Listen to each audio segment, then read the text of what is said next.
definitely not the king of wishful thinking.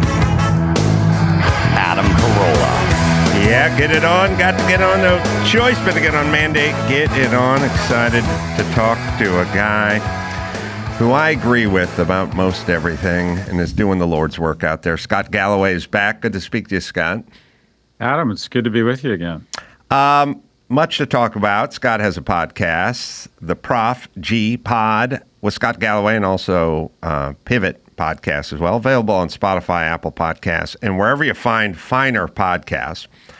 And is doing some philanthropic work as well in a subject that, look, I'm not sucking up to you, Scott, but I've been on the radio. I've been on the goddamn radio for now coming on to 30 years yelling about the trades. Yeah, I know you have. And I started on radio as Mr. Burcham, the woodshop teacher. So my very first appearance on radio in 1994 was as Mr. Burcham, the woodshop teacher who taught remedial wood at Louis Pasteur Middle School in Monrovia.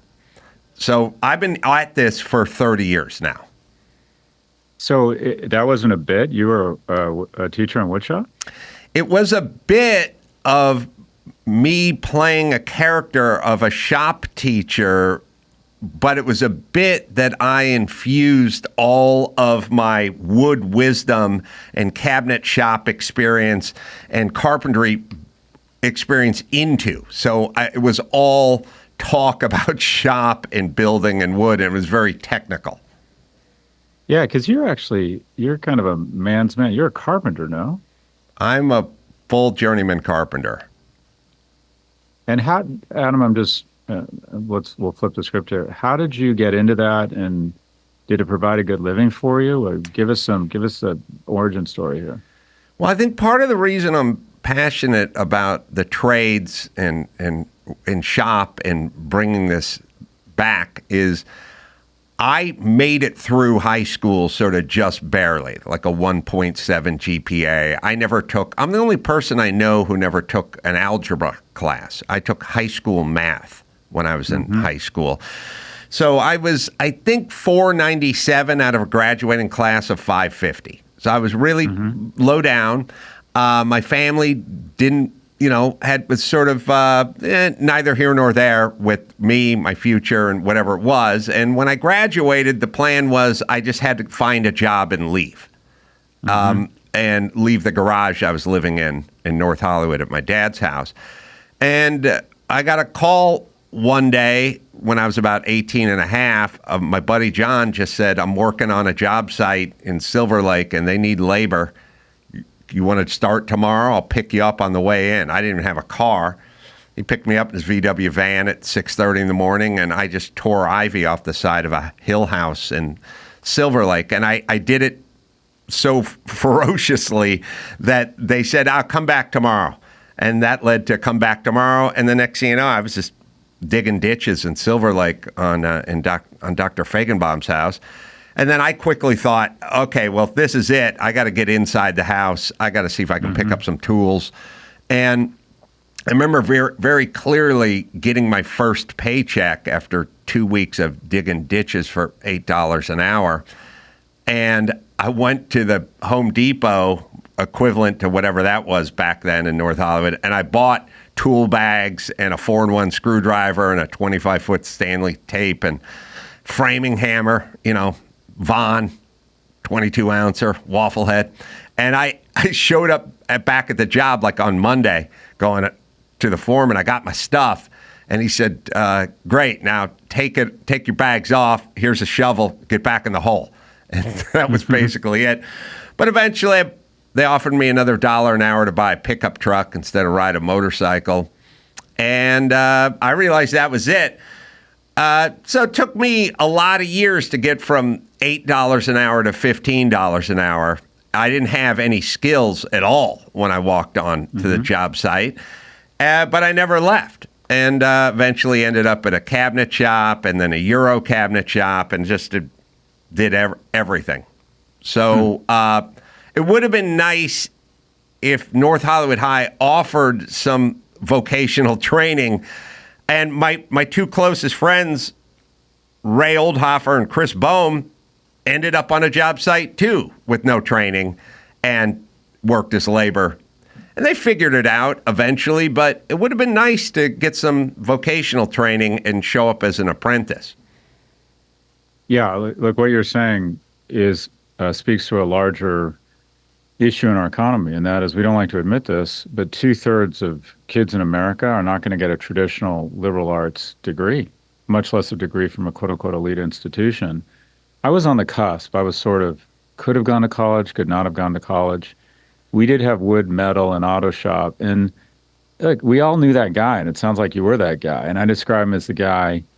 I knew this guy. On your way to class in high school, he was out in front with a Trans Am on blocks fixing up a car, and he'd throw his Bud Light at you and call you a pussy, and on the way home invite you in for your first bong load. Mm-hmm. But he knew how to fix up cars. He wasn't going to go to college. He just wasn't that guy. But he was really good at fixing things, and he was good with his hands, and he knew how to build shit. He was the guy that could come over and, I was raised by a single mother, and I would say to this guy, our disposal isn't working, and this guy could come over and fix it. Mm-hmm. It just has an aptitude, and a lot of young people, especially young men, have an aptitude for this stuff. But the problem is, in America, we have the zeitgeist where if your kid doesn't end up at MIT, that he's failed and you have failed as parents. And 11% of LinkedIn profile titles in the UK and Germany say apprentice. In the US, it's 3%.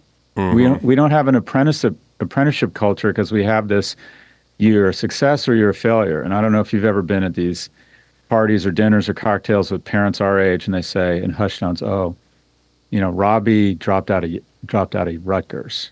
Mm-hmm. He's either mentally ill or the parents have screwed up or there's some sort of trauma here. No, the majority of kids will not end up with a college degree. And so the question is, if the majority of our youth do not end up with a college degree, the reality is a path to a middle-class household is not that clear. You graduate in Germany, they have auto shop in high school, and they have programs that literally your senior year put you on the floor of Volkswagen or put you on the floor of Porsche in Stuttgart, and you graduate from high school and you can make 70,000 euros a year, and there's a decent middle-class life waiting for you if you're not that guy or gal that's going to end up going to college. So we have this zeitgeist in our society that guys like you, that's for some reason that wasn't aspirational, that was a problem. And the result is that there's been an absence of people going into the trades jobs. We're going to have, I think, something like 5 people for every 3 that go into it over the next 10 years, creating a crisis.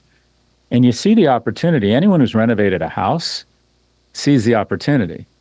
And that is, you see how much you're paying these people. And the fact that you can't find them, you just see the economic opportunity. You think, okay, the guy, I have dogs, which means I constantly have a carpet cleaner out in my place. It's a guy with a van. He's a 64-year-old guy, wants to retire. He has 3 vans. He makes about $800,000 a year, clears about $500,000 a year. That's good money. And he's like, my kids don't want to do it. Who am I going to sell this to?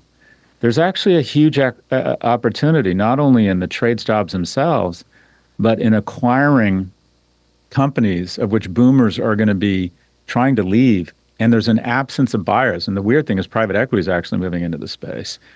But I think vocational training in the United States is a huge opportunity, both in terms of mental wellness for young people, specifically young men. I think it's a huge gap in our economy. There's an enormous amount of jobs in the mainstream economy.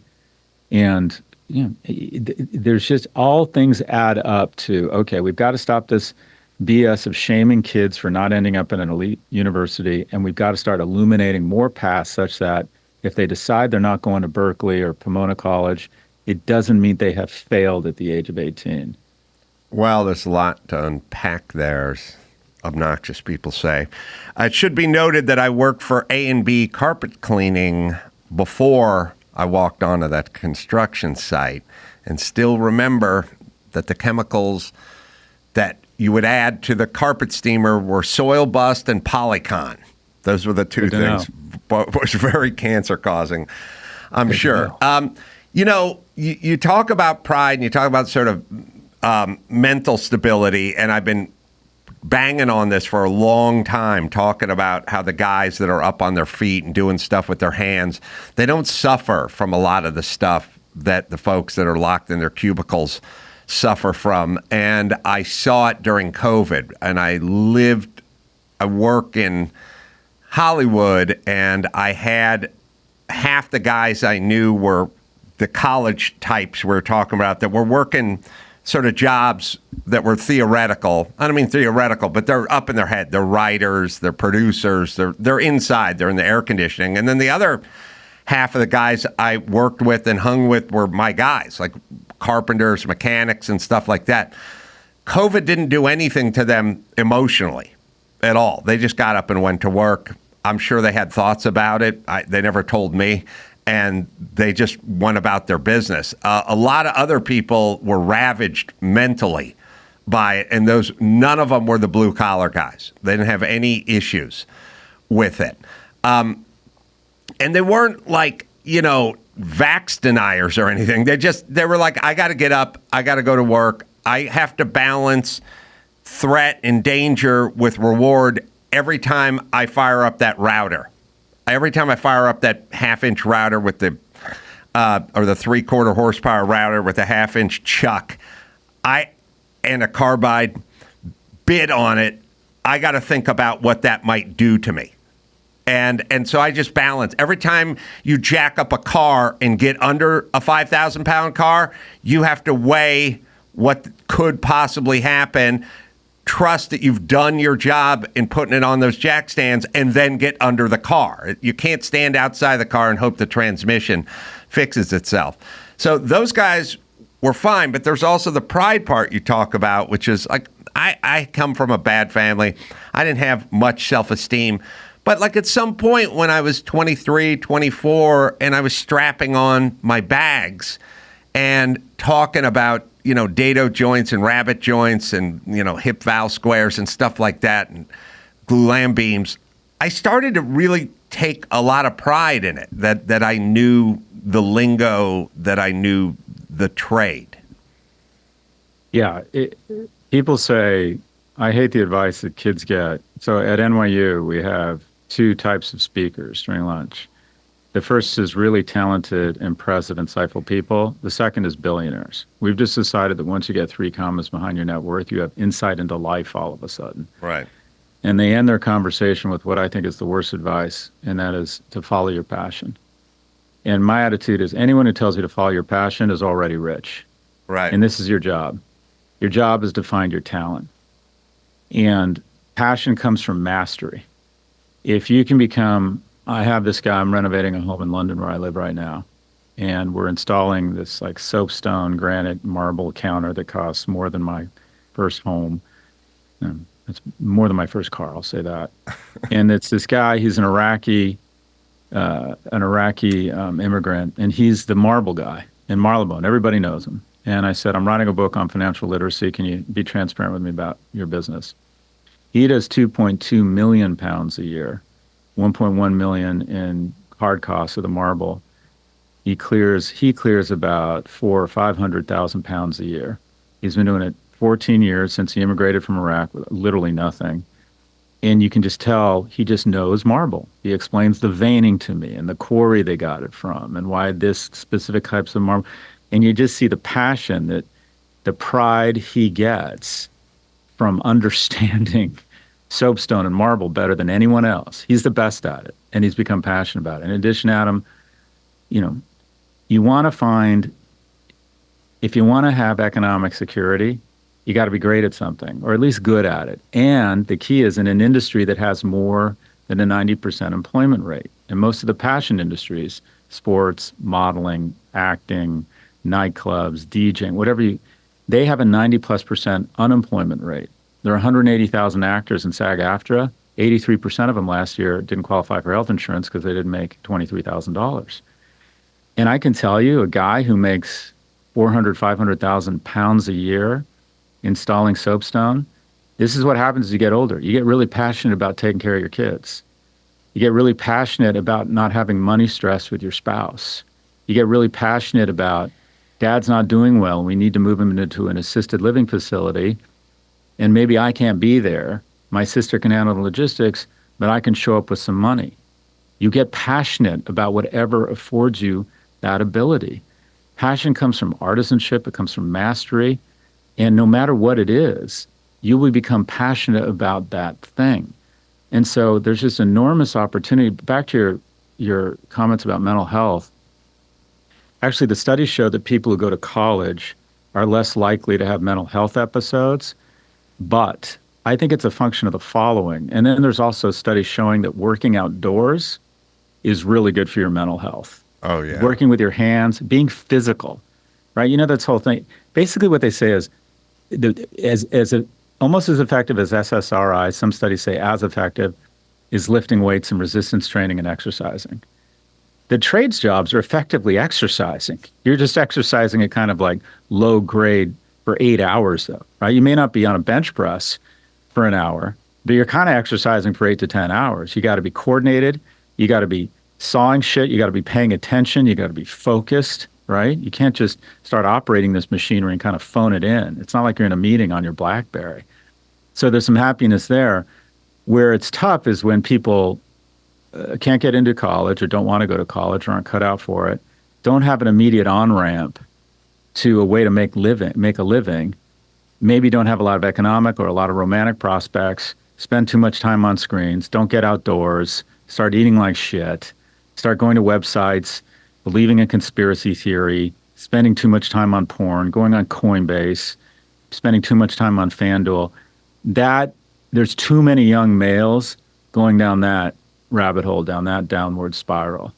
But I think the trades, you talk to people, and I've seen these surveys, you talk to people in the trades, they make more money than you think, right? And two, I do think that working with your hands, working outdoors, working in physically, and being really good at something is really important. And the number one, I'm very focused on struggling young men. And the number one, the two words you hear, if you go into a morgue, and this is going to take a dark turn, and there's 5 people who have died by suicide, 4 of them are men.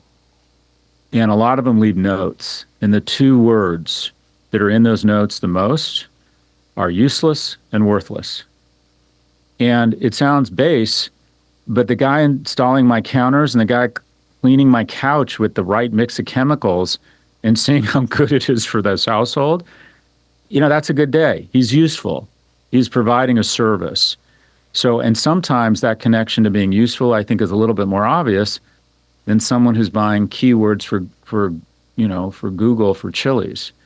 So I do think there's something to the notion that men find a lot of reward in work that's outdoors, physical, and where at the end of the day, they know they're useful. Well, the reason we're suffering, God, I got 1,000 things to say. We sort of launched a campaign to get men not to be men a while back. Mm-hmm. You watched a Dove soap commercial or Gillette commercial, like toxic masculinity. They show a depiction of 2 7-year-old boys wrestling on a lawn in a backyard barbecue. That's as if it was a bad thing. That's what they do. That's what you're supposed to do. That's all I did was wrestle with my friends, Yeah. Oh, they want to get these knuckle draggers, off the construction site into the classroom so that we can civilize them. It's really kind of about like civilizing men. And it's been going on for a while. I mean, I wrote a book 15 years ago called In 50 Years We'll All Be Chicks. I named it that 15 years ago for a reason. This is what has been going on. And we've been pushing this agenda, which is like, if we were just more like women, we wouldn't have the wars and we wouldn't have the acrimony. And if more women were in positions of power and leadership, it was just an agenda. It was like a feminine-driven agenda, which is not to say one is better than the other, but it is to say when you take young boys who want to wrestle and you tell them no wrestling, go inside and sit at a desk, their brain will start eating itself. You're physically, we are marlins in the open sea and we're meant to swim, and you're telling us it's a bad thing. Every time a guy, would run in a hallway, would always be stop running, slow down, slow down. It was all this safety uber alles bullshit. And with COVID, we literally just locked people down. And so there's going to be some mental consequences when, boys can't be boys, essentially. And we're telling them it's a bad thing that they're boys. The other problem is the schools and the entire educational system is run by people it ain't run by Mike Rowe. It's not run by anybody who thinks that way. It's run by a bunch of middle-aged women who think it is a good idea for men to come inside and sit quietly at a desk, and they would much rather have music class than shop class. So it's like if the entire school board was run by vegans, how fast would they get rid of meatloaf in the cafeteria? We don't really understand it. That's not where their head is at, and it's not even their fault. It's just the average teacher's a 28-year-old female who's not interested in wood shop, and she's pitching something else. So it's kind of doomed to failure. Yeah, a lot there. So, there's studies that show that when dads roughhouse with their small children, their small boys especially, the boys sleep better. They see it as a sign of affection. There's bonding. You're supposed to throw your kid in the air. Right. You're supposed to get down on your knees and wrestle with him and, give him a hard time and pin him and let him pin you. There's studies showing that boys need that and benefit from that. The education system has a bias against boys. Yes. Think about what we promote in K through 12. We promote be organized, sit still, raise your hand, be a pleaser. You just described a girl. When there are boys-only schools, they end up with double the amount of recess time. Boys are like dogs. They need to be tired or they start trouble. Right. And in addition, just look at the demographics. 2/3, sometimes as much as 4/5 of all teachers in primary school are women. There are more female fighter pilots per capita in the U.S. than there are male kindergarten teachers. Wow. And a lot of these women do outstanding work. I'm not saying that, but to your point, who are you naturally going to champion? When Adam meets some kid in North Hollywood starting a trades job who's 18, you're naturally going to see yourself and you're going to feel an affinity for that young man and you're going to champion that person. So who does a female teacher champion? She champions typically someone that reminds her of her younger self. And the result is boys are twice as likely to be suspended for the exact same behavior as a girl. A black boy is 5 times as likely to be suspended for the same infraction as a girl. And once a boy is suspended twice, that means there's almost no chance he's going to college. So we have an education system that is highly biased against boys. We need more. I want to move to solutions. We need more men in primary school. We need more coaches. We need more after-school programs, because if you look at the problems around depression and specifically male suicide, male incarceration, no group has ascended faster than women over the last 30 years globally. Twice as many women elected to parliament over the last 30 years. More women seeking tertiary education globally than men. These are wonderful things. We should do nothing to get in the way of that. Meanwhile, no single group has fallen further faster in America than young men. 4 times as likely to kill themselves, 3 times as likely to be addicted, 12 times as likely to be incarcerated. But because of the privilege that you and me registered, because of our age, they want to hold a 19-year-old male accountable. And they say things like, well, if you were only more in touch with your feelings, or lift yourself up by your boots. At the Democratic National Convention, which I went to, I'm a proud Democrat, we had literally every demographic group rolling on stage, talking about the problems and the challenges they face, except for one. No one mentioned the group that is struggling the most. No one mentioned young men. If you go to the dnc.org website, it has a section called Who We Serve. And it lists 16 demographic groups, from Asian Pacific Islanders, blacks, or black people, the elderly, the disabled, veterans, immigrants. It lists, as far as I can tell, I added it up, about 76% of the population. The only people it doesn't list are young men. And so similar to the DEI apparatus on campuses right now, when you are purposefully, explicitly advantaging 76% of the population, you're not advantaging them. You're discriminating against the 24%. And that's what's happened. Young men are paying for the advantage that you and I registered. And if you look at the statistics, more single women have homes than single men. Women in urban areas under the age of 30 are making more money than men. 3 to 2 female to male college graduates. And okay, we've leveled the playing field. They've blown by. But here's the issue. Women are not interested in mating with men who are socioeconomically less successful than them. So there's less household formation and there's a birth dearth. 40 years ago, 60% of able-bodied people between the ages of 30 and 34 had at least one child. Now it's 27%. Because the pool of economically and emotionally viable men is shrinking. 1 out of 3 men under the age of 30 has a girlfriend. 2 out of 3 women under the age of 30 has a boyfriend. You think, well, that's mathematically impossible. It's not, because women are dating older. Because the pool of economically and emotionally viable men is shrinking. You know who wants more economically and emotionally viable men, Adam?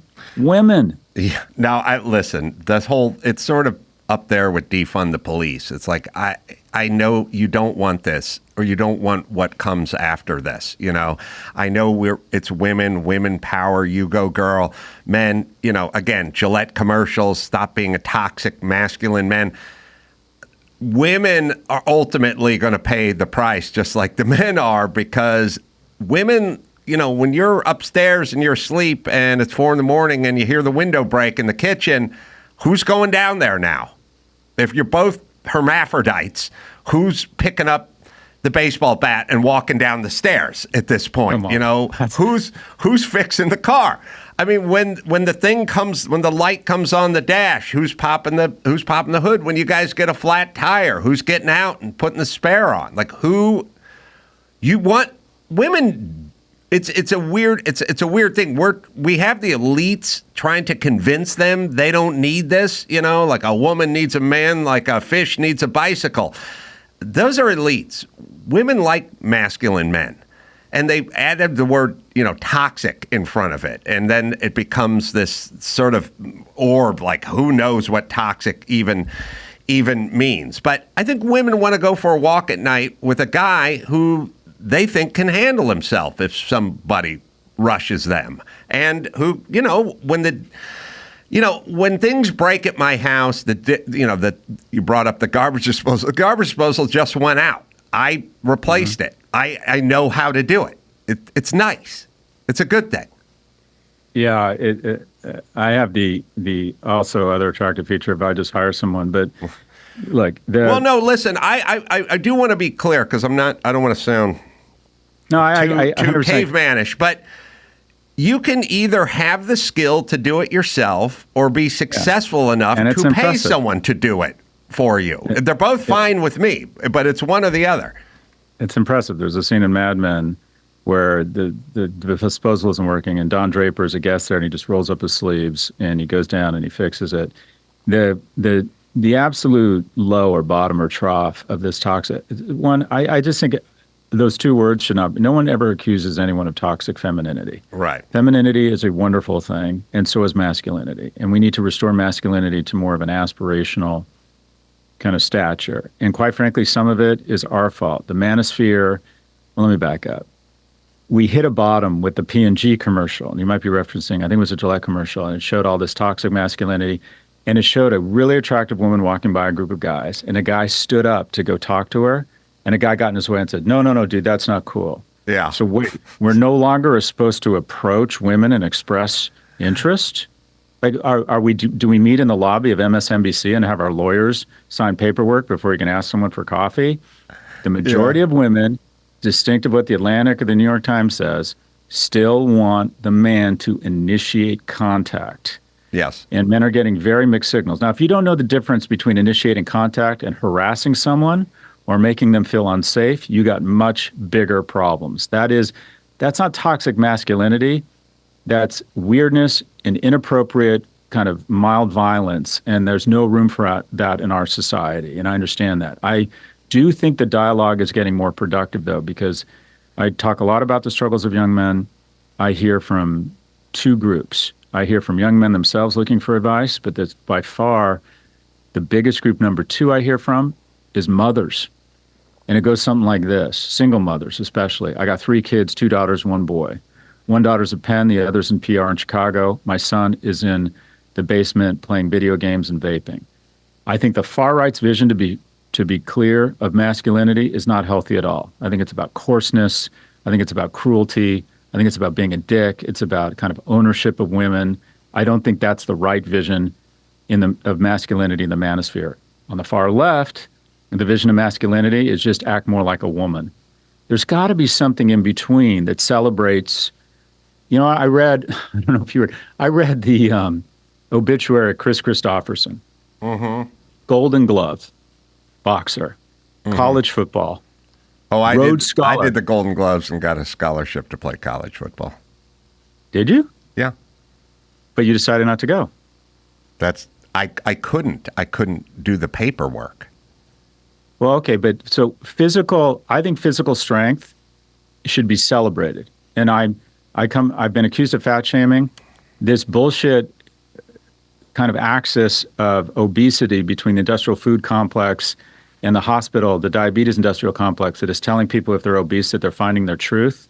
Yeah. No, you're not. You're finding a ventilator. 100%. And I didn't mean to insert myself into Chris Christopherson's obituary. Anyway, sorry. Go ahead. Let me continue. Golden Glove, college football, Rhodes Scholar, went to Oxford and got a master's in English literature, and then decided he was going to serve his country and went to Vietnam, where he rose to the rank of captain as a helicopter pilot. Then went on to win a Grammy for Best Album, a Golden Globe for Best Picture, 7 kids, 8 grandchildren, and was known professionally as kind of a poet and a very gentle guy that was always generous with credits and trying to promote young male and female artists. I mean, that's an incredible vision of masculinity: physical strength, a respect for education, trying to make a good living, patriotism, serving your country, taking blows, being gentle. You don't need to always strike back or whatever. You know, I just thought there are so many great examples of masculinity out there, and we don't highlight them and we don't celebrate them. Because if you advocate for men, my inbox fills up with, well, where have you been for 2,000 years while women were not doing well? And I'm like, well, you know what? We were there for you. We had Title IX. We had affirmative action. We have laws serve on boards now. We have to have a certain number of female representation. And all of these things were overdue, welcome, but we were there for you.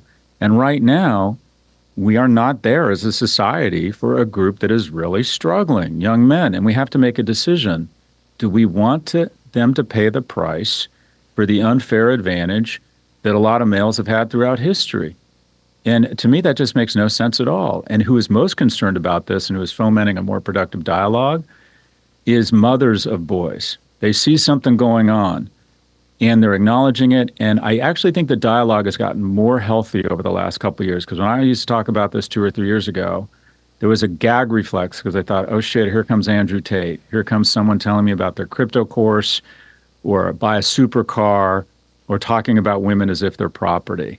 I think we are starting to have a healthier conversation. And I think actually vocational programming is a really healthy part of the conversation, where we need to put more money in young people's pockets, and we've got to lift up young people, which will disproportionately at this point benefit men who are not pursuing college degrees in an information economy at the same pace as women. But empathy is not a zero-sum game. Civil rights didn't hurt white people. Gay marriage didn't hurt heteronormative marriage, nor is advocating for young men going to hurt young women. Yeah, well, that's always sort of the rub, which is it. And also the activities that go along with masculinity. You know, I'm very much into cars and racing cars and vintage race cars and building and boxing and all that stuff. So then people go, oh, your poor daughter, you know, and I go, my fucking daughter has a much better life than I do, you know. Well, but you're such a douche with your boxing and your building and your car stuff. I don't do all that stuff and then go home and beat my daughter. I just do all that stuff, and it's a plus. she comes to my warehouse and looks at my Paul Newman race cars. It's insane. It's sort of semi-implied that you need to wear multiple bracelets and be soft all day in order to have a relationship with your daughter. Like she can't identify with you otherwise or something. My daughter likes having a dad that can build stuff and has a garage full of tools and fixes her car. And, or even she called me the other day and she's like, she's 18 now. And they're like, oh, the frat house, across the street wants to know if you can come over during whatever week and do half-hour stand-up comedy in their frat house, And I'm must feel good. Yeah, I'm like, okay, I could do that. Like she likes that. And it's weird because but the number one thing, I get all the time is, I'm the man show guy. It's like, oh, I feel sorry for his daughter. Like, so she had a much better life than I do. Just to give a nod to some of the what I'll call the need for an evolved form of masculinity. Let me ask you a couple questions. Do you tell your daughter on a regular basis that you love her? Yeah. Do you tell her you're impressed by her? I do when she does something impressive. Okay, fair enough. And conversely, when she does something unimpressive, I let her know about that participation. as well. Trevi, does she feel like she can come to you with really personal problems and talk to you on a very emotional level and that you'll listen to her? I think she comes to me with a lot of stuff, mostly asks.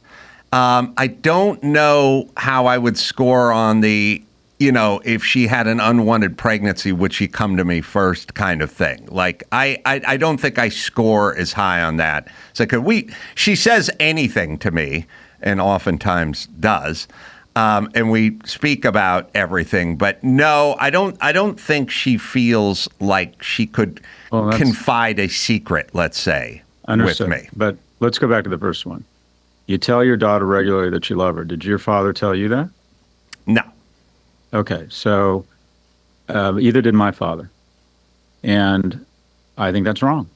I think my father started telling me that he loved me when he was in his 70s. And quite frankly, I just flat out said to him, Dad, I don't need to hear that now. I'm fine on my own. I needed to hear it when I was a kid. So there is an evolved form of masculinity that involves being more emotive, being more emotionally in touch with your feelings, being vulnerable, that I think is very healthy. Oh, well, I agree, but my mom wasn't big. My mom was kind of a hippie, and she didn't say I love you either. But I would have preferred her show me that she loved me. And I feel like showing, first off, being in your child's life, number one, being there. 100%. And number two, doing the acts of love, being involved, literally making breakfast for your kid and that kind of stuff. Now, I love you leaving your mouth is kind of the cherry on top of the sundae. Like, it's good, but it's not necessary if you're doing all the acts of love.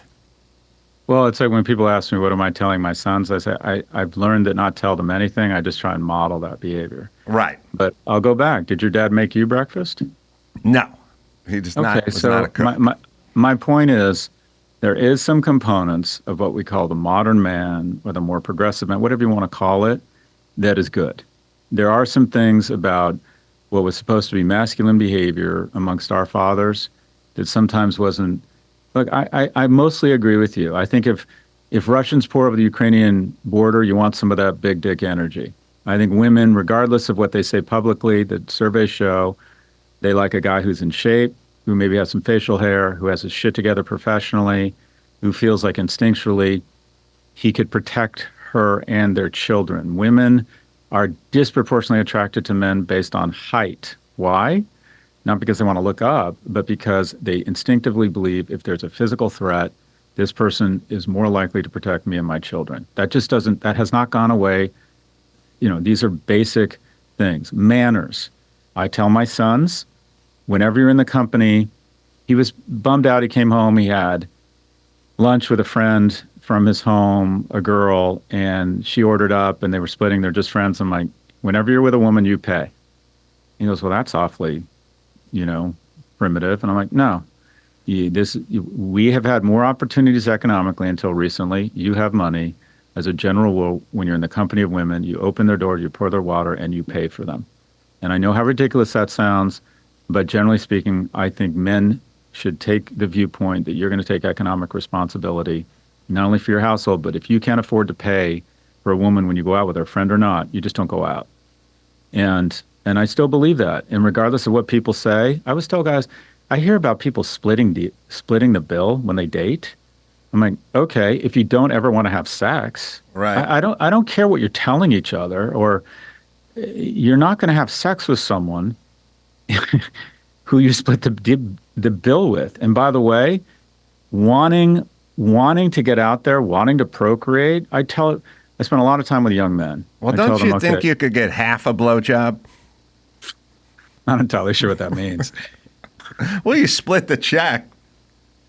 Yeah, I'm not going to go there. So look, there are Just three. making a joke, Scott. Come on. There are three things women are attracted to men.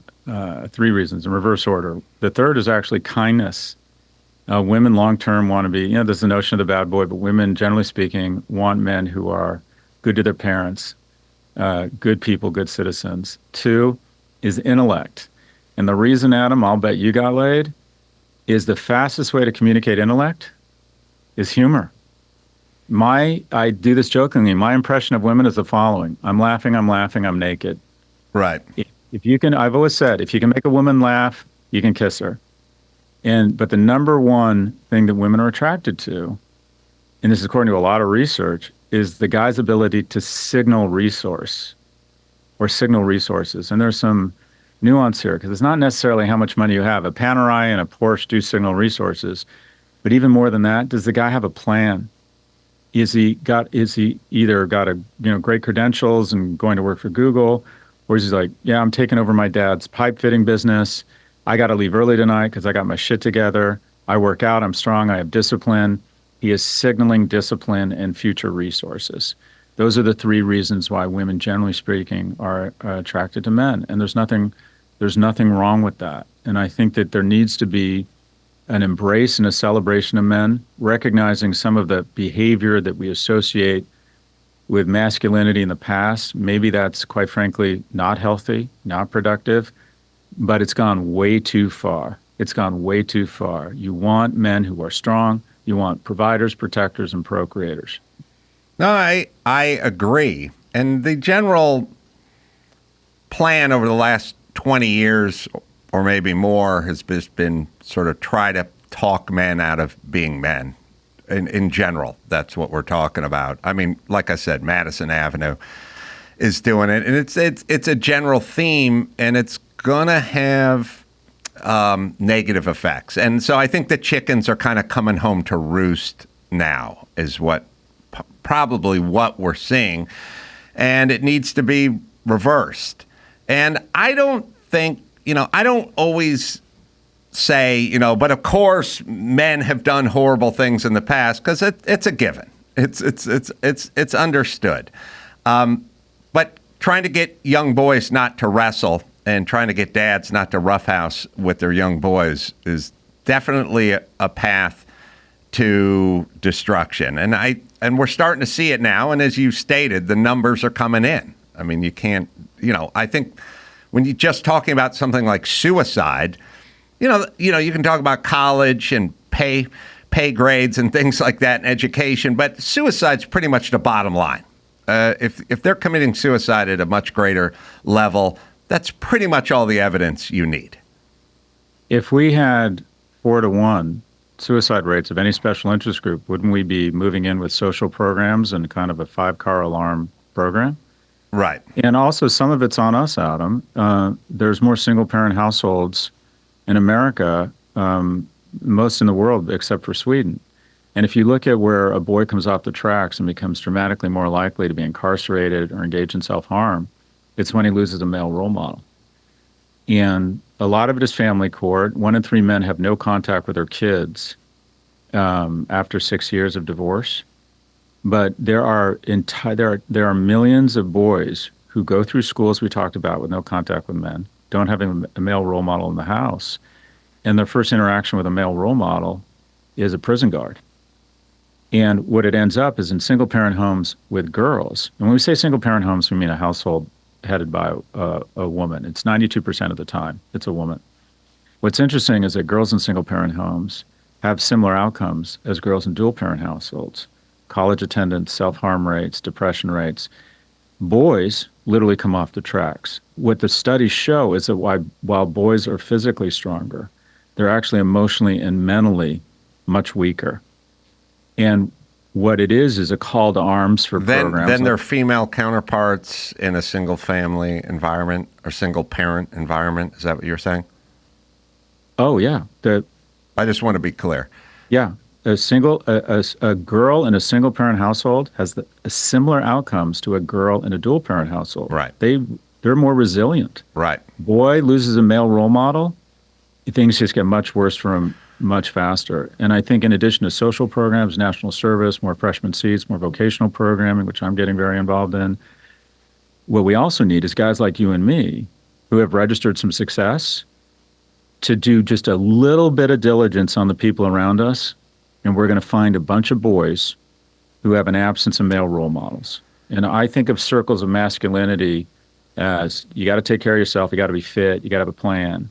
You take care of your family, you take care of your extended family, you start contributing to your community, you start contributing to your country. But I think one of the ultimate expressions of masculinity is to get involved in the life of a boy that isn't biologically yours. Oh, guess who was a Catholic big brother? As if you didn't love me enough, Scott, with the Golden Gloves and the football scholarships. But here's the craftsmanship. Here's the thing. There are 3 times as many applicants to Big Sisters of New York as Big Brothers because Michael Jackson and, quite frankly, the Catholic Church have fucked it up for all of us, and there's a suspicion of men who want to be involved in a boy's life. Oh, there's a vetting process, I'm here to tell you. They talk to you quite a bit about they asked me how many times a day I thought about sex. I went through the same thing. I went through the same process of applying to be a Big Brother in LA, and basically the process. Anyways, my point is, when I was on Bill Maher, and I'm name dropping, and I said, we need to, if we want to be better, if we want better men, we've got to be better men. We've got to start getting involved in young men's lives that don't have a lot of male role models. And he immediately said, whoa, I get involved in a 15-year-old boy's life, and there's questions and suspicion. And that reaction is understandable, and it's really a shame. Because here's the thing, there's a lot of men out there that have a lot of, you don't have to be a baller, you just have to be living a virtuous life. And you're going to find boys everywhere, your coworkers, your nanny, your friends who have boys that are struggling. And here's the thing, even if they have a dad in their life, your son is more likely to listen to your friends than you at some point.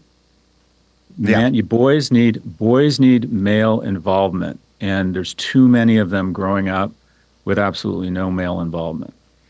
Well, back to your point, I grew up in a pretty dysfunctional environment, and you're talking sort of single mom and males and females. My sister actually ran away when she was probably 14 because of the dysfunction. There was no abuse, but there was this high depression and dysfunction. I was saved by playing football. I went, when I was 7, went to play tackle football for the East Valley Trojans, and recently had dinner with Coach Duke Gallagher from back in the day, who's now 90 years young. Sat and had dinner with that guy and his sons the other week. I was absolutely saved by tackle football. We want to get rid of tackle football. I don't think I would have been saved by flag football. Like I had a lot of energy and a lot of aggression and a lot of feelings, and I needed to strap on the shoulder pads and get after it. And it saved me. And I never thought of it at the time. I didn't think about it. Like one year, I broke my shoulder in a preseason game, and I had a cast on, and it was a real mess, and it was a real bad injury. And I attended every practice, even though I was out for the season and had no business showing up. I stood at every practice. I just wanted to be there. I wanted to be part of it. And the next year came about, and I'd had this horrible shoulder separation where my shoulder was out of socket for 4 days, which was it's got to be some sort of modern day record for shoulders out of socket. And I won't get into the full story, but eventually I had to go to a hospital and be put to sleep, and they said it. And then the next year I said, well, I'm playing. And my mom was like, well, no, you can't play because your shoulder, you have this horrible problem. You have this horrible injury. And I was like, either I'm playing or you've lost the son, because we'll never talk again. I was like 10 or 11. So it was really important, but I threw myself into it, and I love the camaraderie of it. And I like kind of the danger of it and the contact part and all the stuff in the Gillette commercial they didn't want me to do. I needed all of it, and I did all of it. And there's injuries to be had, and there's a downside, but it saved me. And just taking these things away from society are going to hurt a lot of young boys as well. Now, the rich people go, get rid of this because my kid's going to Harvard, but they're not thinking about the single mom inner city black kid who needs that coach, who needs that outlet, who needs that environment. I don't think rich kids are saying get rid of it. As a matter of fact, one of the unfortunate things is that college sports have become the playground, except for basketball and football, have become the playground of rich people, because the only way you can attain that level of D1 sports excellence is to go to sports camps and have equipment and have coaches. No, I'm not saying that per se. I'm saying I have friends who live in Orange County, and I'm like, how's the Pop Warner football scene going? And they're like, there isn't any. Nobody plays football. Sure, football. So we agree with the following. I was an athlete in college. I think it was great for me. It teaches me discipline, taught me how to lose, taught me how to do something in the agency of something bigger than myself. It taught me a level of grit that helped me my whole life. When I think I'm at my physical limit or emotional limit, I can't take anymore, what rowing crew taught me is you're probably about a third. You have no idea how far you can go until you play some sort of sports. Yes. What I agree with you on, I mean, football is a whole other talk show because of brain injuries. I understand why some parents are worried about it. But what I would suggest for every boy and parents is that they need to find a fraternity. I would join a fraternity in college. I was going to UCLA. I was commuting from my mom's house. I would have dropped out. I wasn't a very good student. And without that social anchor, without being around a bunch of men, I had no siblings. And you got something called a big brother. Your first week in pledging in a fraternity, you get assigned a big brother, and he's supposed to look out for you. Third week I'm there, he gets to know me, and he's like, you got to stop smoking so much pot. I needed someone my age who I respected to tell me to stop smoking so much pot. I mean, it sounds basic, but having a group of guys that I respected, you become much less likely to drop out of college when you join a fraternity or a sorority. Now, there's different types of fraternities. There's the football team, there's an actual fraternity, there's the math club. Whatever there is. Right, they're not all frat houses, is what you're saying. There's choir, there's whatever it might be, right? Yeah. But you need to find your posse. You need to find a group of people who will hold you accountable, but at the same time give you something to look forward to, tell you, check in on you, ask you how you're doing, notice when things aren't going well, give you things to look forward to. That's the key. We're mammals. We're supposed to be around other people. So what I would suggest is, all young men and also young women, they need their fraternity. They need their team, and that can take on different shapes. But you got to find your posse. Lastly, the donation of the millions of dollars to UC Berkeley and UCLA. How does that, for vocational funding, how does that physically manifest itself? Is it equipment? Is it we paid Mike Rowe a couple of bucks to come give a lecture? Like, how does it, is it a building? Is it a shop? Like, how does it physically manifest itself? Yeah, well, thanks for bringing it up. So the generosity of California taxpayers and UCLA changed my life. 76% admissions rate, now it's 9%. My total tuition, undergrad and grad, was $7,000. And I got into UCLA with mediocre SATs and mediocre I'm GPA. sorry, you said 76%, now it's 9% admissions? The admissions rate at UCLA. For? Out of 100 applicants, 9 people gets in there. When I applied, 76 out of 100 got in. Okay. I was one of the 24% that didn't get in. And more important than that, out of UCLA, I got a 2.27 GPA. I basically learned nothing but how to make bongs out of household items in every line from Planet of the Apes. And you know what Berkeley did? Not exactly a second-run school. It let me into graduate school. So this is an overdue nod to the University of California. And I thought, okay, I don't want to be part of the Rolexification of these campuses. I don't want a gym named after me. I don't want a program that just hires more administrators. I want something, and it took us 2 years to figure this out because, elite colleges aren't fond of these types of programs. I want something where there's no admissions department. You just show up. You want to improve yourself, you just show up. That's it. There's no bullshit, no essays, no letters of rec, no how important is your father is, and either near free or free. Money's not an issue. You want to improve yourself, you're welcome here. And it's going to expand curriculum in things like cybersecurity, entrepreneurship. We're going to launch stuff in nursing. I would really like to see stuff around real estate and construction. There's going to be so many amazing jobs created for specialty construction and nuclear power plants. We're about to see a boom in construction and restoration of nuclear power plants. There's going to be amazing jobs there. I met a woman on the plane the other day that is the IV whisperer. She went to junior college, got a 2-year degree in nursing, and she's become known for the woman in the hospital that can find the vein when no one else can find a vein. She works, isn't this wild? This is such a wonderful economy. She does 3 12-hour shifts a week, and she makes $240,000 a year as the vein whisperer. Not a traditional BA, and I just love that type of program. I'm like, oh my, that's so inspiring that you found that. Yeah. I want to help people find that. And the University of California, Berkeley, and UCLA have the infrastructure, they have the brands, they have the faculty. So this is basically, we call it continuing education. They were not comfortable with the term vocational. Elite colleges will not get anywhere near the term vocational. That's interesting, but not surprising. But we settled on continuing education. And my attitude is there's a ton of great young men and young women out there who aren't cut out for a traditional 4-year degree, that are good citizens, want to work hard, and we give them access, on-ramps. We need to illuminate a path that doesn't involve a ton of student debt and a 4-year traditional liberal arts degree. And we settled on this. It took us about 2 years to figure out the program, but it's super exciting, and we're welcoming our first class, welcomed our first class this fall.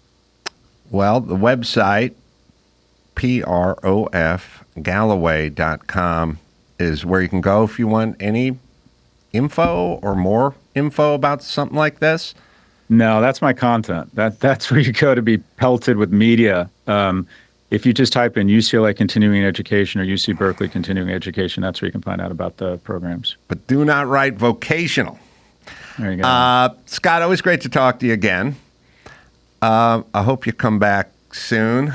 If you need, you're covered in the soapstone department, but if you need any cabinet advice.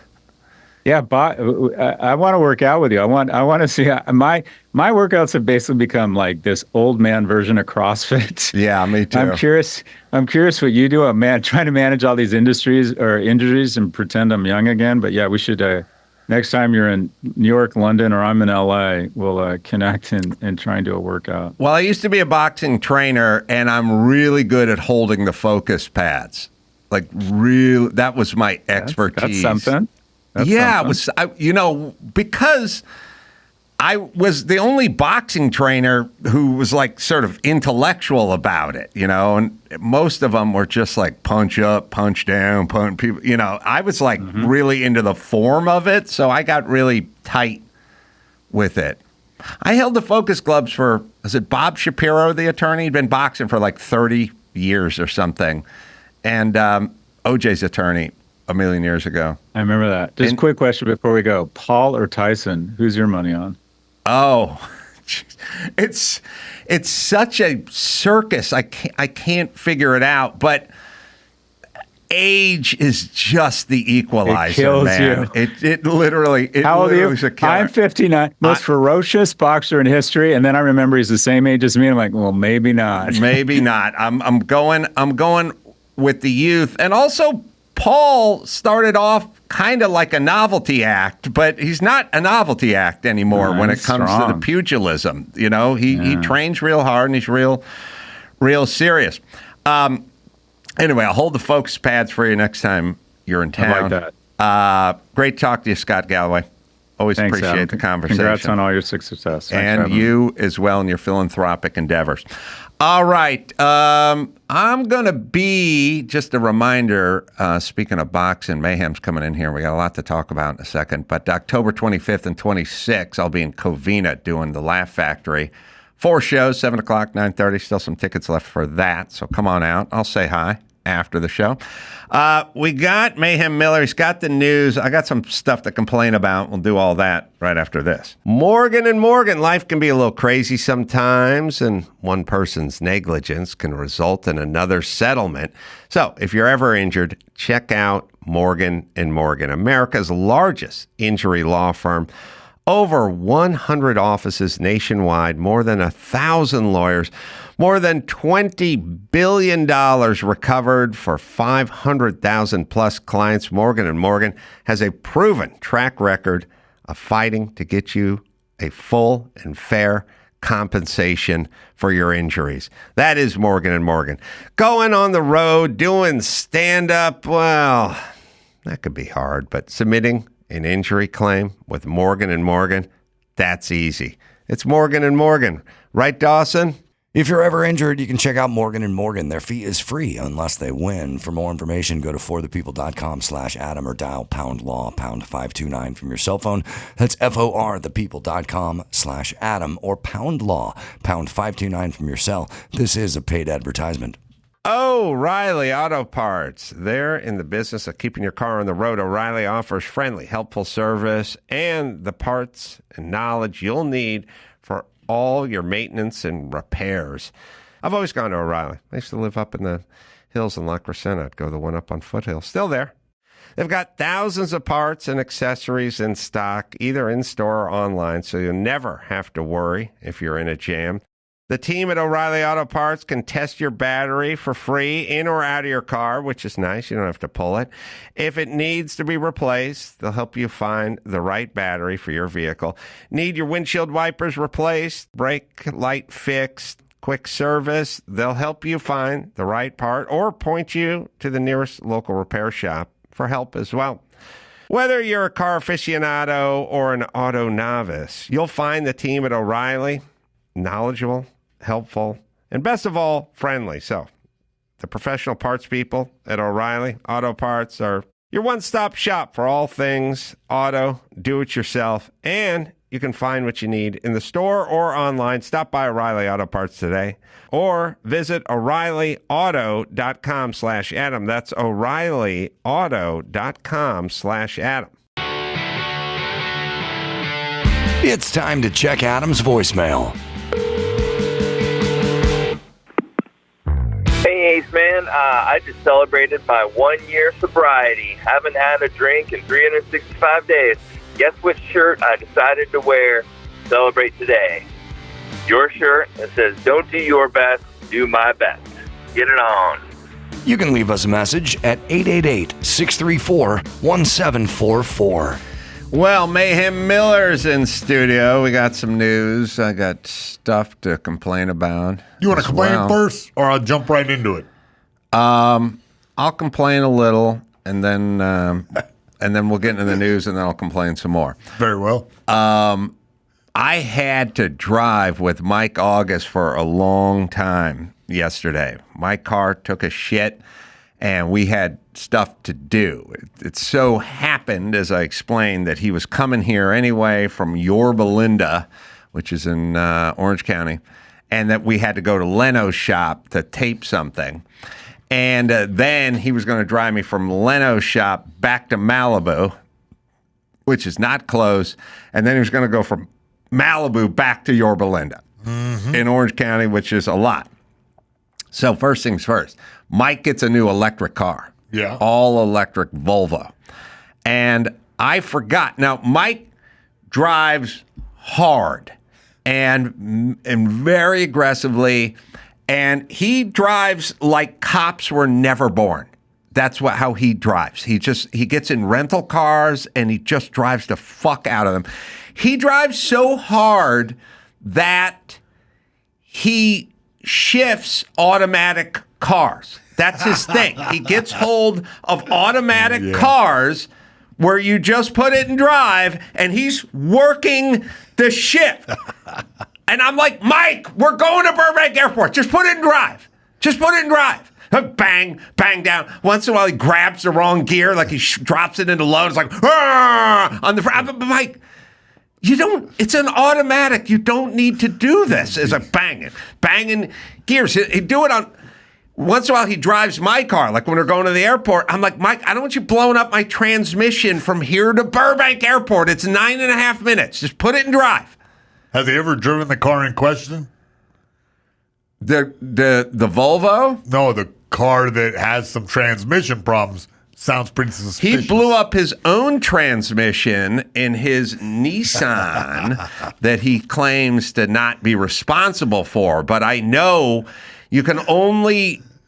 Those cars are meant to be put into drive and then driven, not dropped into second and then low and then banged back up into second and drive. He shifts when he drives an automatic car. That is how aggressive he is behind the wheel. Now, I drive race cars, and I don't care. So that's my thing. Yeah. So when we finished a late show and are driving back to the hotel at midnight, and he's going nuts, I just sit there in the passenger seat drinking a beer, and he just goes nuts. He just goes. He goes hard. Now, there's not a woman alive that could sit in that passenger seat without breaking her fingernails off into the dash in front of her or screaming or physically. So there's no woman that could tolerate that. There are not a lot of guys that could tolerate that. But I have some gene that does not react to danger the way normal people do. And I do have a pretty extensive racing background. So I'm not bothered. Trust in the airbag. By it. And I have a lot of trust in that airbag. But Mike, I'm used to going around in shitbox rental cars with Mike, and or sometimes his car, sometimes my car, which are fairly gutless. What you got to understand with an electric car, it's immediate torque right there, right now. So when I drive on the freeway with Mike and Mike's doing what he's doing, he punches it to change lanes. The car goes, it's got to catch. The transmission's got to drop a gear. It takes a second. It's not instantaneous power. Yeah. Electric cars, instantaneous power. So when Mike drives an electric car, it's like somebody has a super golf cart and there's just a maniac behind the wheel of a super souped up golf cart and you're just sitting in it. Just robbing a bank every day. That's how he drives. I was not used to... I've never driven an electric car with Mike. I've driven an all internal combustion, fairly gutless rental cars, and it takes a minute for him. Now it's on, and he's going. He's going like a maniac, which is, I do kind of say to him, the only time I chime in is I go, Mike, we're no danger of missing this flight, but if we get pulled over, we may miss this flight. So just get to the airport 22 seconds later, and we'll be fine. If we get pulled over, it's going to be 15, 20 minutes, and we're missing this flight. So just the only time I tell him to back it off just a little bit is when he's going hard to the airport. I got to stop you because age has changed you, Ace Man. because years and years ago on K-Rock or something stuck in my head that was a direct quote from you. And I believe it went something like, drive like a champion. If you're late, you don't just hang back. You drive like a champion and you get there on time. And I always think that on the way to the studio late. Well, you got to drive with purpose. There we go. And I feel that way all the time. Like just on the way here, like the signal changed. Yeah. And the two people sat there with the green. No one was moving and no one behind. I now honk through more people than I honk at. Like I honked and it's like, look, people, what's going on? Where are we going? Buddy, Instagram, that's what's going on. Everybody's on their phone at the red light. So Mike behind the wheel of an internal combustion automobile is dangerous, but I'm fine with it. But Mike in an electric car is next level. Now it's turned into a video game. Yeah. Like he's going insane. I mean, I actually thought, I don't do a lot of interventions, but I literally thought, I think I should call Mike and tell him, just fucking dial it down about 20%. You're going to get killed or incarcerated, like something. Yeah. We're not even in a rush, but all right. So we get to Leno's shop, and Mike has got to get his electric car, which is 80% charged, from Yorba Linda to Glendale. We got to go from Glendale to Burbank. Then we got to get from Burbank to Malibu. And then we got to get from Malibu back to Yorba Linda. And I'm like, I'm not sure, Mike. Like they talk about range insecurity. You may be having it. And he doesn't know where to charge it anywhere. I figured Leno got one, no? Leno, I said, I bet Leno doesn't have electric cars per se. Yeah. But I bet Leno's got somewhere on the compound is an electric charger, 240 a somewhere. Charger, 240.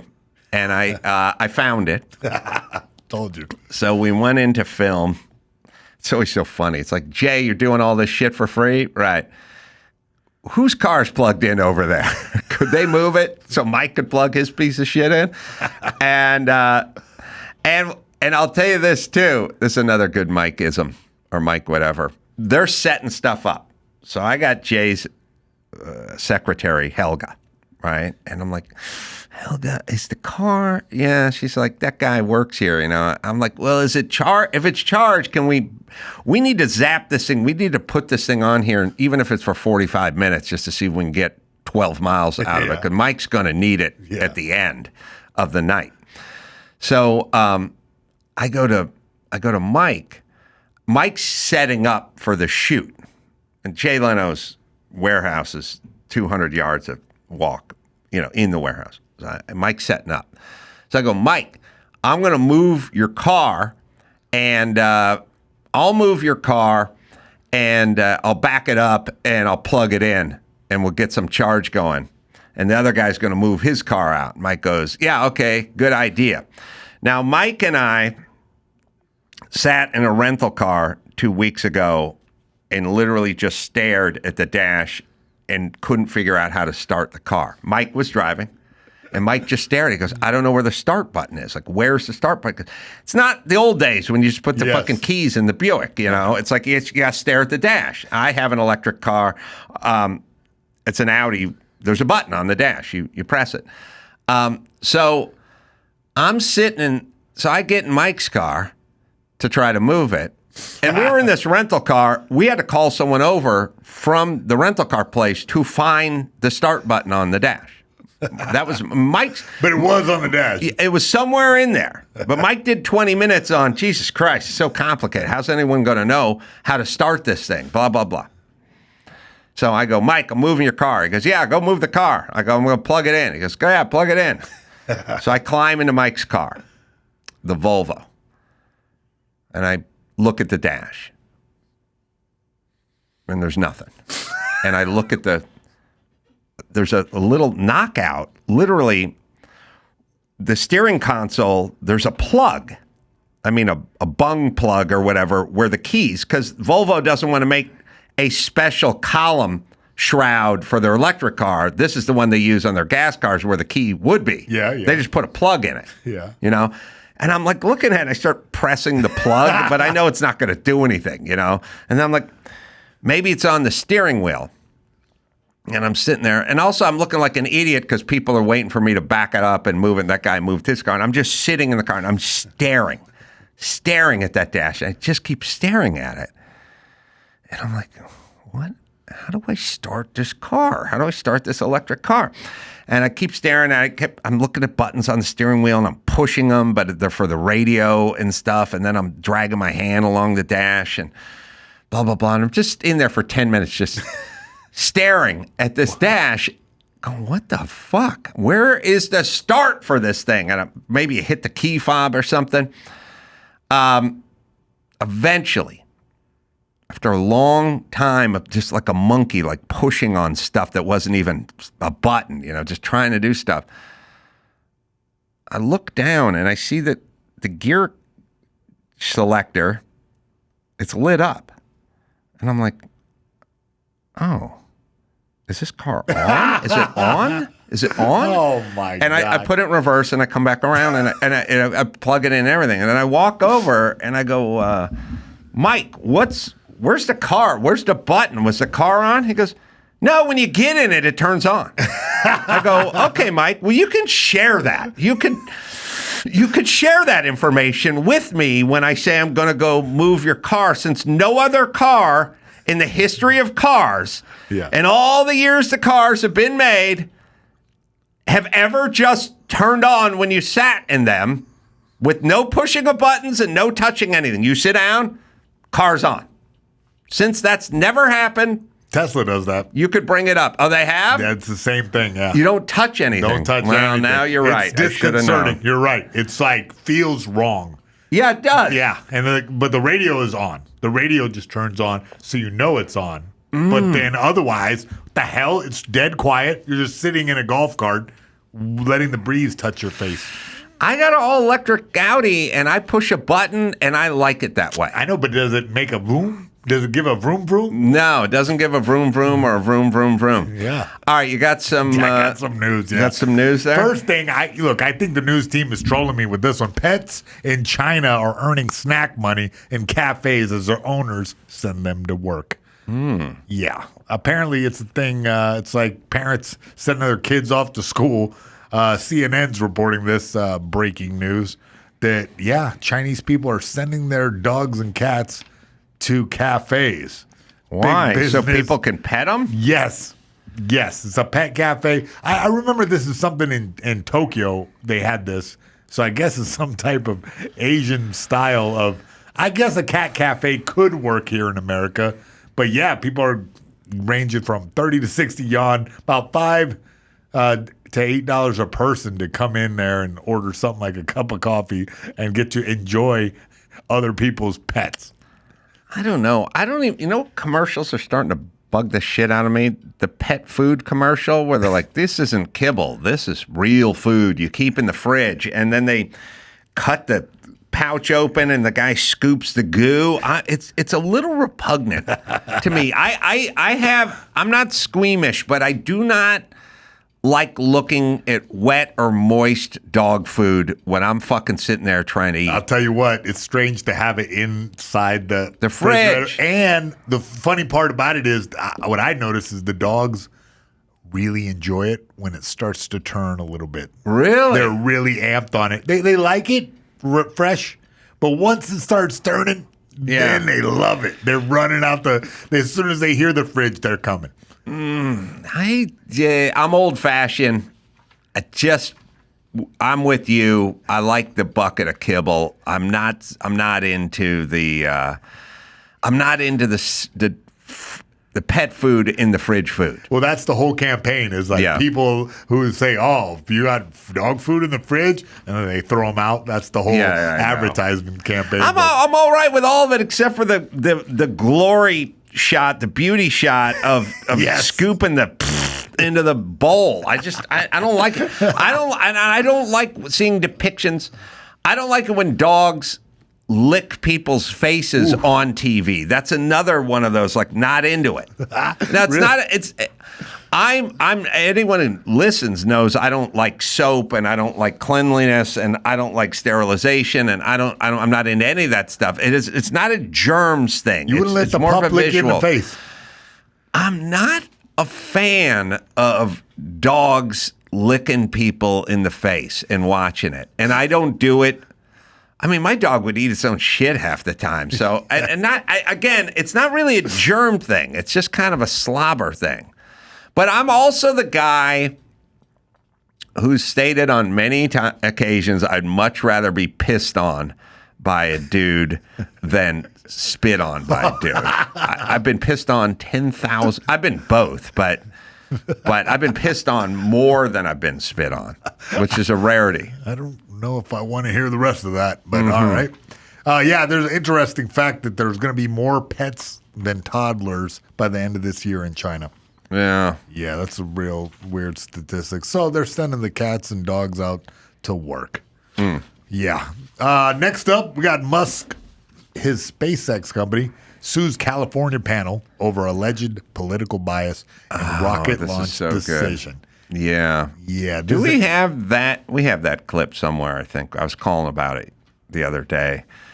But that is the California Coastal Commission. So, your guys that you hate. If everybody wants to know what's wrong with California, it is the Coastal Commission. I mean, they're not in charge of the schools and they're not in charge of the freeways, but it encapsulates everything that's wrong with this, which is it is 12 people, mostly angry progressives. Elected. They get appointed.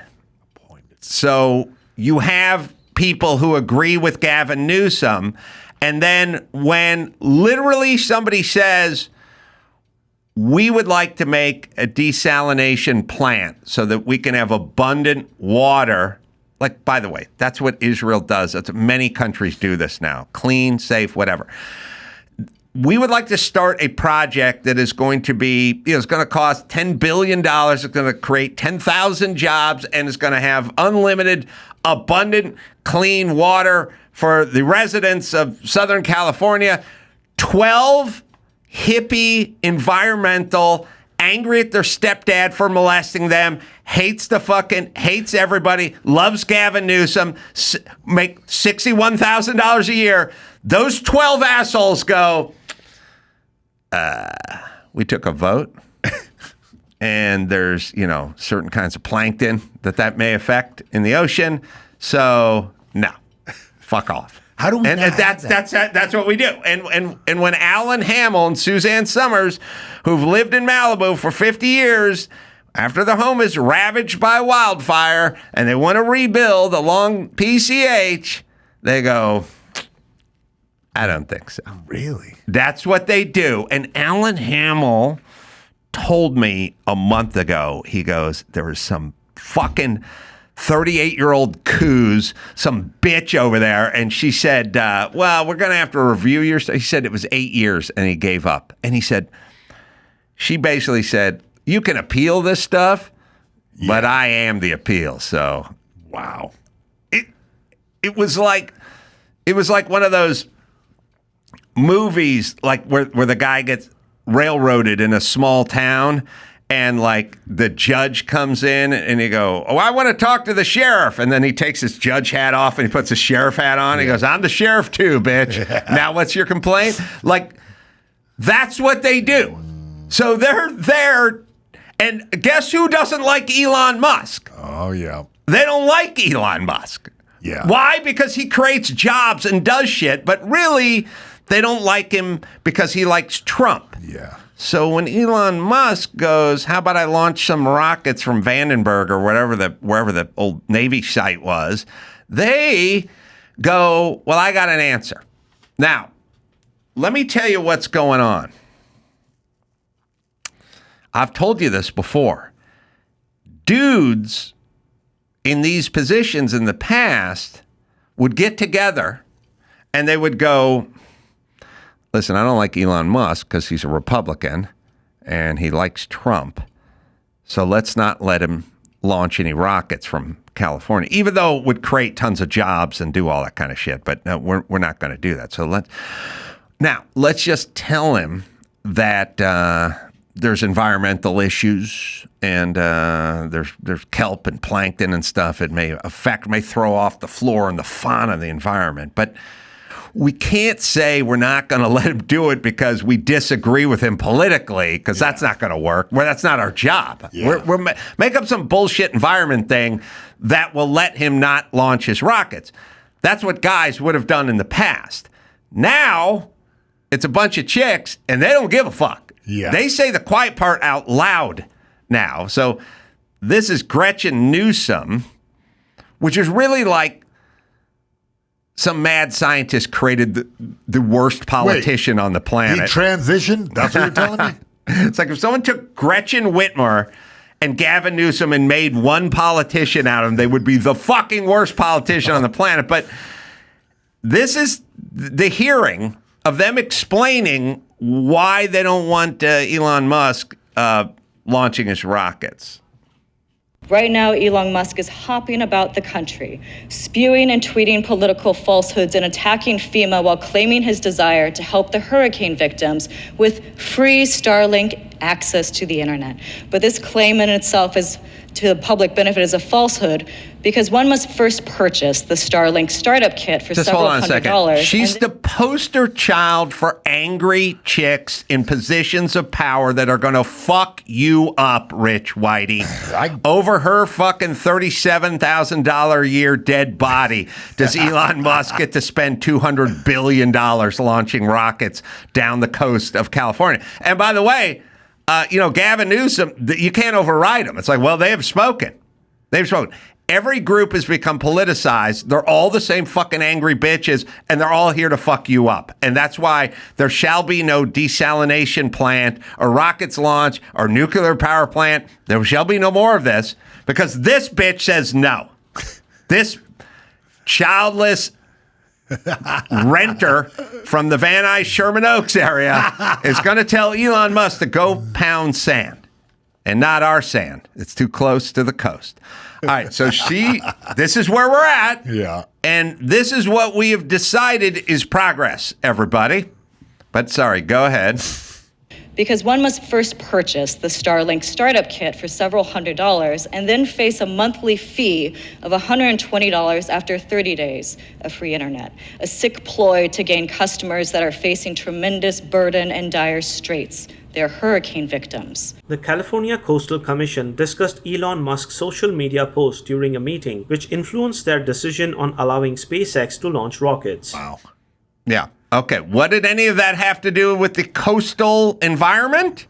Yeah. Did any of that have to do with the environment? She was pointing out that he was like charging people for the Starlink in the hurricane ravaged areas. There's a dude over there. There's another clip, Dawson, of a dude from the same group that is equally pussified, but he's doing the same thing. She's one of the 12? Month. That's what you're saying? Yeah, you got to get past her. Oh my now, God. if you love Hillary Clinton, well, then maybe you get a break and you can launch your I was rockets. always like confused at why Elon was like coming out politically at all. Remember Zuckerberg? Like never let it out what he was or what he was into. Well, he let it out by shadow banning conservative Yeah, but that people was and doing. like he never quiet. said anything. Exactly. Right. He just never did it. Exactly. Yeah. So now Elon is going to sue these people because he has a little something called freedom of speech, and they're not allowed to discriminate against you because you've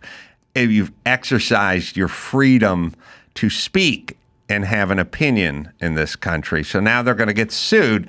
By the way, they don't give a fuck. They got tons of lawyers, and we just will pay California. Yeah, we'll just pay for the lawyers. They'll go to some outside firm to litigate this, and then taxpayers will just get a bill for $8 million worth of attorney fees, and then we'll just pay those. Yeah. So that'll be fine. Like You're not suing her. She doesn't give a fuck. And it's not like she pays for the lawyers. She's a big network of lawyers getting rich. That's how it is. And then, Yeah, well, we pay them. Exactly. Yeah, that'll be it. Oh, my Thank you, God. Coastal Commission. Yeah, nightmare. Yeah, I don't know. Yeah, there's a dude doing it too out there, Dawson. Same meeting, I think, is what I'm saying. And it doesn't even say, yeah, you're right. It doesn't even say why. Like, no kelp forest, no. It's because he supports Trump. I get it, yeah. It's in there. It's strange to even see that. Well, it's not. It's how else is this going to go? I guess is what I'm saying. You put a bunch of fucking angry people in a bunch of positions of power. Like, how long before?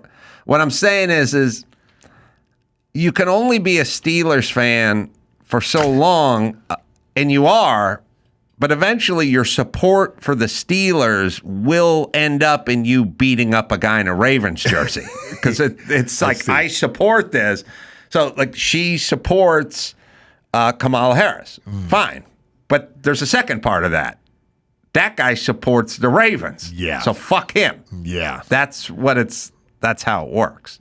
That certainly seems like how it's going. That's where we're at. All right. Well, next up, we got a dim-witted TikToker who tore down Greek flags in the New Jersey restaurant thinking they were Israeli. And, quote, my bad. This is where we're at. Yeah, dim-witted anti-Israel TikToker filmed herself tearing down flags in New Jersey, not realizing they were Greek. I saw this TikTok on my own before I got this story, and yeah, pretty funny. Do we have a vid of it? Yeah, there was like the ridiculousness, the look of confusion on the poor guy making subs. Is there any way anybody in this country, especially 19-year-old dingbats, know anything about these world affairs, or is everything just acting out now?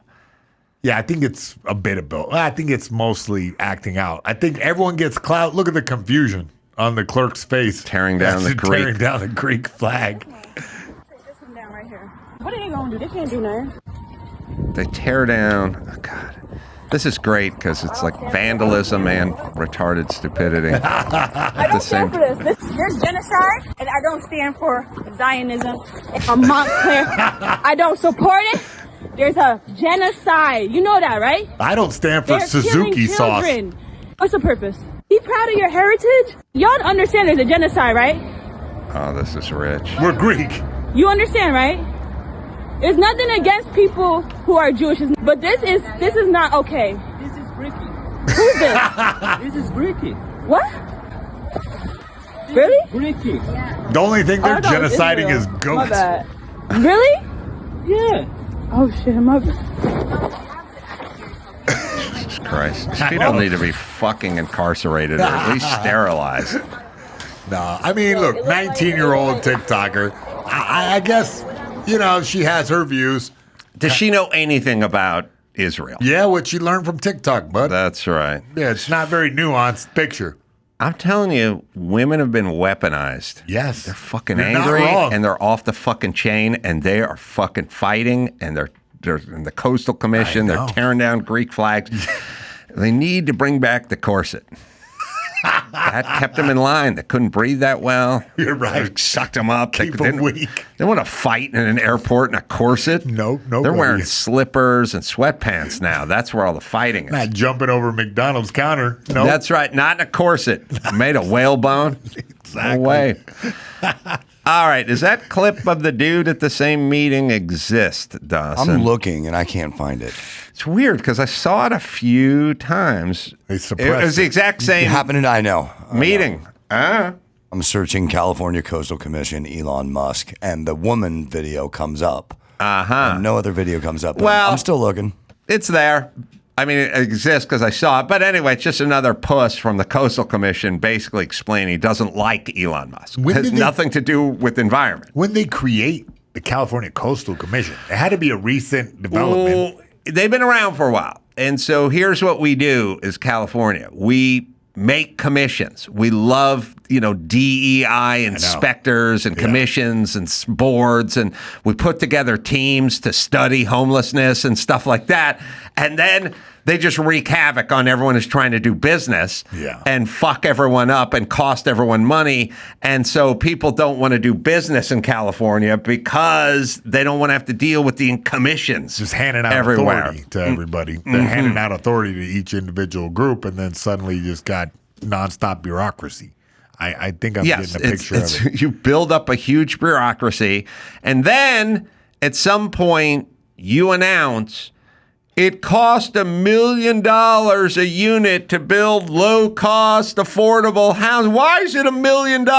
And why does it take so long? And how come? And it's like, because you fucksticks did so much regulating that people can't build efficiently here. And then they go, we have a shortage of housing and it's a crisis. Yeah, I know.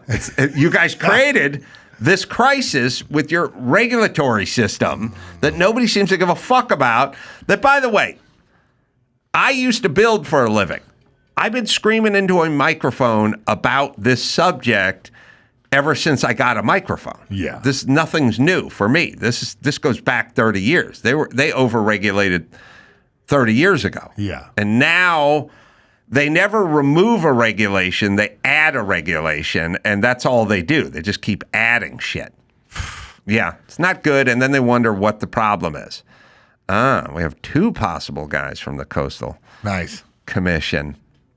For some reason, this tickles me because I'm learning about all this in real time. I hope the audience understands that you're yelling in my face is filling me up with knowledge about California's and structure. Joy. I think it's a white guy that I was looking for. At least I remember seeing. Here we go. Yeah, I think it's this guy. I will say, and I just want to put it out there, as a Mike Wilson, as a person in this process, in as was mentioned earlier today, we're an appointed body. There's the politics and policy and science. They mix in these spaces. Why? It's real. Why are you mixing policies and politics? Why aren't you just working on the science part? This company is owned by the richest person in the world with direct control over what could be the most Yeah.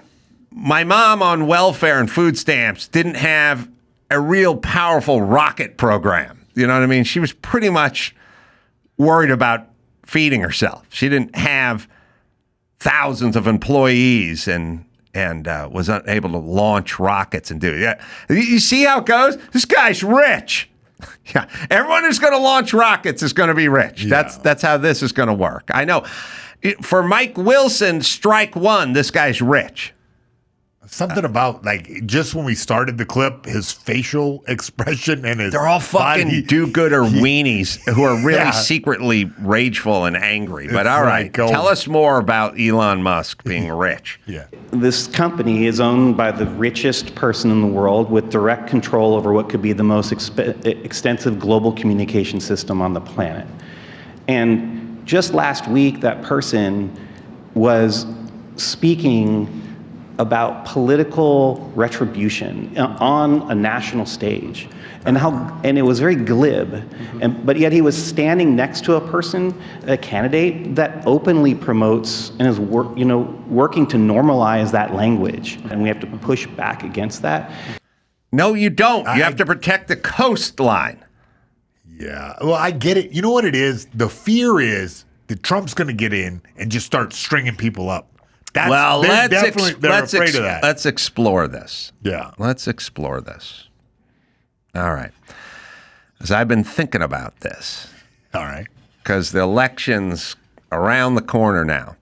So now, for the people who have this fear, and I can play a clip, Dawson, all the pundits and all the people worried about the dictatorship, the Trump-led dictatorship, and then what he's going to start doing. Because I've heard people say he's going to start concentration camps and rounding up people that are different, who thought different. I like when they expand it, you know what I mean? He goes, he's going to go after people who think differently than him. Like, oh boy, that's going to be a lot of this nation. We're going to spend a lot on camps. We didn't have enough to get that guy a wall. A camp takes 4 walls, you know? You've been incarcerated. Was it just 1 wall? No, bud. No, it's like 4, right? Yeah. Or not even 3. No. If there were 3.5, you're you would have wandered out, right? Definitely. You want to keep mayhem in one place, you need 4 walls. But he couldn't afford 1 wall. No. But how many camps is he going to have to build if he's locking up people who disagree with him? Because that is at least half the country. All right, I'll play this montage, and then I'll do a thought experiment. Donald Trump is about taking us backward. The other is about fascism. Why can't we just say it? Yes, we can say that. Mark Milley said, no one has ever been more dangerous to this country than Donald Trump, and he is a fascist to his core. Let that sink in, and don't be a damn bit afraid of saying it, because that's exactly who he is. I didn't know that he was going to schedule a rally at Madison Square Garden to mimic the Nazi rally of 10 February 1939. I think that to say that he's a fascist is completely accurate. This race will be far too close. Because unfortunately, we do have a fascist groundswell in parts of this country, mainly among white men, let's be clear. There you go again. But in small pockets among black and brown men, too. He has talked about turning the American military on the American people. He has talked about going after people who are engaged in peaceful protest. He has talked about locking people up because they disagree with him. This is a democracy. All right, so this is an issue, and it's a big issue to these people. Now, I don't believe this, but she seems like she does. And the ladies from The View seem that way, and Joy Reid seems that way, and James Carville. They all, I believe them. They're adults. They seem relatively sober, and they've been talking about this for a while. So, it's about 2 weeks away, and Vegas odds have Trump as the favorite. Yeah. Now would be the time to leave for them. Yeah. Not for me. Yeah. I didn't say all this shit, and I don't believe it. But if they believe it, and they say it every day into a camera, and they say it emphatically, then you would need to leave about now. You should be making plans. My Hungarian step-grandfather is a Jew, left Hungary in 1940 because he smelled what the rock was cooking. Yeah. He's like, I'm a Jew, and I think this Hitler guy, I think he's real. Wow. He's not Hitlerian or Hitler-esque. He is the OG Hitler, and I believe him. So my grandfather, who lived in Hungary and spoke Hungarian, got on a fucking boat and left. Yeah. Right, because he believed it.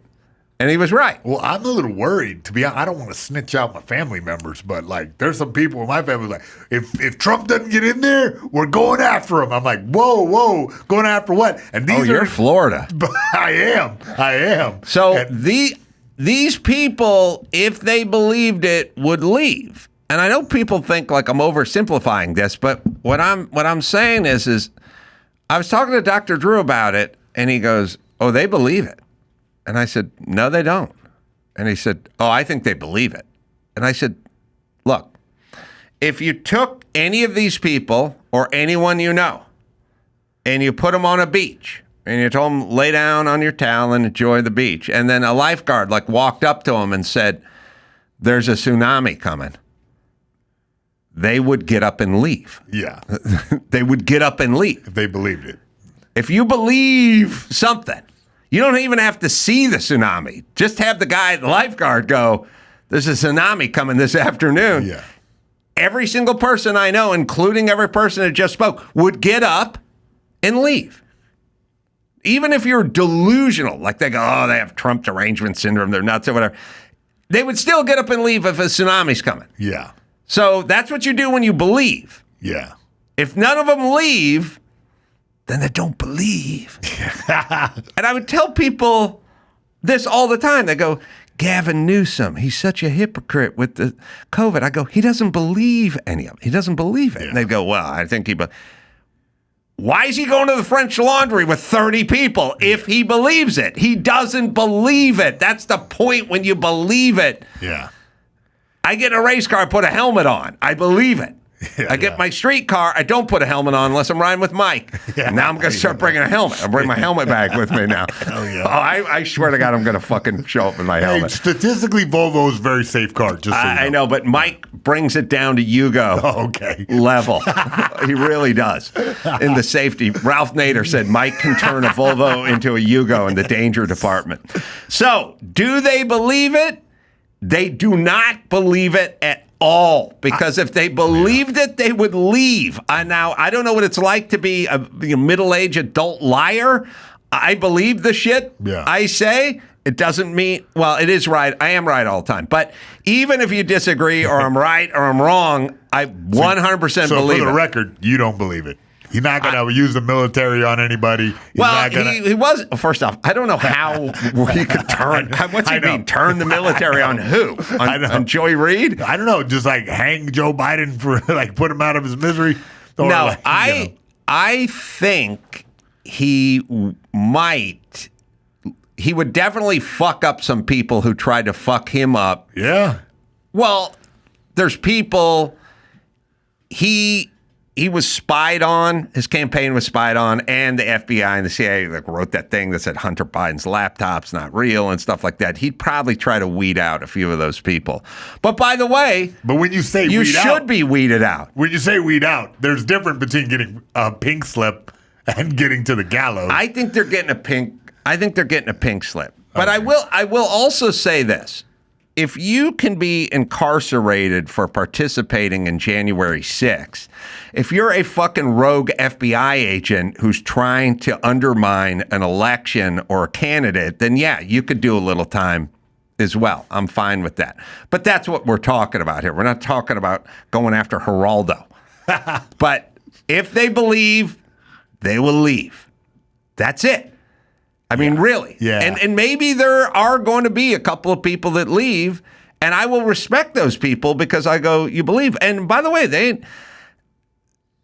there will be no movement.